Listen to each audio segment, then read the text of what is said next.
What if you could use your nose to snorkel, or uproot a small tree, or smell water from several miles away?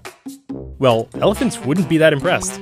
They do it on the daily, thanks to what's inside their trunk. If you were to dissect an elephant trunk, it would actually look more like the inside of your tongue than your nose. Trunks, tongues, and even octopus arms are unique organs called muscular hydrostats. That means they're made almost entirely of muscle, and an elephant's trunk has a lot of them, about 40,000, compared to around 650 muscles in the entire human body.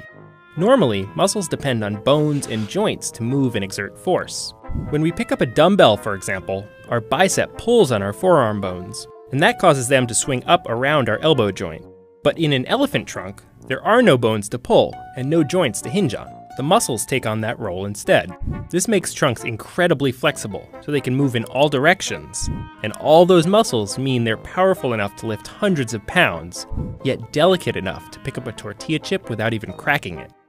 But while trunks may be structured like a tongue and function like an arm, they are, in fact, a nose, and an exceptional one.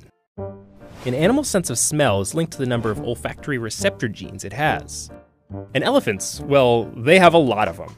Nearly 2,000, more than any other animal we know of. Bloodhounds, for example, only have about 800, while humans have even fewer. In fact, an elephant's nose is so good, it can actually sniff out bombs. People have reported that African elephants avoid landmines in Angola. And in 2015, researchers put it to the test. Elephants were presented with a lineup of buckets filled with different smells, including TNT, the main ingredient in landmines. Out of 97 TNT samples, elephants detected all but one. Of course, their trunks didn't evolve as bomb detectors. They use their nose like we use our eyes, to find food and water, to avoid predators, and to map out other elephants nearby. That's like walking into a family reunion with your eyes closed and knowing exactly where everyone is.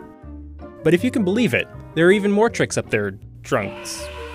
When elephants traverse deep rivers, for example, they curve their trunk into a snorkel. And when bathing, they can use it as a hose, or more like a fire hose. With one suck, a trunk can pull in as much as 10 liters of water, and the trunk's impressive abilities haven't gone unnoticed. In fact, if you stick a mirror in front of an elephant, one of their favorite activities is to open their mouth and check out their trunks. Let's admit it, if you had a nose like that, you would do the exact same thing. So we're going to do our own elephant picture, and what you need is an eraser, a pencil, a marker. You need a sheet of paper to practice on, and then a big sheet of paper. You also need your oil pastels, and you need your watercolor set. So for right now, we're just going to start on a small sketch just to get the shape of the elephant right.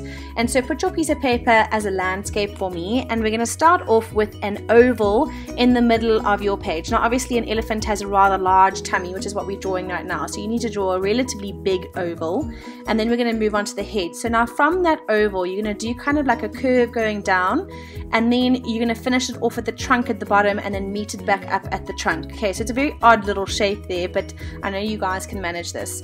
Then you're going to start off with the first forefront leg, and can you guys see how I'm joining it to the circle? It's really important. The back leg can have a little line in the front there to show the hip, and then you're going to draw your other two legs just behind your first two legs that you've drawn. Now all we're missing is the ear. So from the head, you're going to draw a rather large ear on the side, and then you're going to draw in the tusks on the front, and then that basically is like a tube on the side with a little tusk on either side of the trunk. And then you can add some little lines in the trunk for me and add a little tiny eye, and then you can also add your little tail. Don't forget that there's some areas that you need to erase that we don't want in our picture. So the circle around the head and then the connection to the legs. If you erase that, suddenly you have a really fantastic looking elephant, and that's exactly what we're looking for. So let's get out our main piece of paper and then we can move on. Okay, so I'm going to put my page as a portrait, and I'm going to draw my elephant slightly at the bottom of the page. So I'm going to draw my oval, and then I'm going to draw my the top of the head. So it connects to the oval, kind of curves around to make the trunk, and then it comes back up again. Then you're going to add your legs, the front leg. Don't forget to blend those lines into the body, please. And then we can add our back leg. And don't forget to add the other 2 legs that are sitting just behind those 2 front legs. Right, when you finish that, now you need to add your rather large elephant ear, and you can add a little eye for me. You can also add the details on the trunk and the tusks as we discussed before, and then you can add in your little baby tail, and the baby tail is really just a very teeny tiny little tail. Once you've done that, just erase your lines that you don't want, and then we can work onto the background. Now the background, what we're trying to do is create something that has hills in the background with a beautiful sunset picture, as you can see. So we're going to start off with the bottom sand, and basically we're creating lines behind our elephants to show the sand dunes. Some must be up, some must be down, and then you can finish it off with a sunshine. Then grab your marker and you are going to outline all of the pencil lines that you've just done, and then we're going to use the oil pastels. Okay, so the next thing to do is to get the oil pastels. I've chosen to do blues, a variety of blue colors in the background, because I want the background on the hills to recede, because I'm going to be doing a very bright, beautiful sunsetty sky. So I don't want to clash with it. So I'm going to go ahead and I'm going to draw the outlines, and I'm going to draw some little shapes inside them. And then I'm going to color in my entire gray elephant with the gray oil pastel. Just be careful here, try and make sure that you're covering all of the white, and then just be careful about your hand and where you're putting it, because otherwise you can smudge it all. What I'm doing now is I've just put a little bit of black on just to give a little bit of a shading on my elephant so it's not so flat. Okay, so now onto the background in the sky.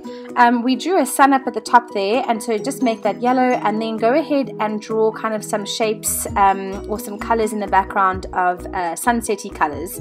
And then we're going to take a tissue and we're going to blend that background together.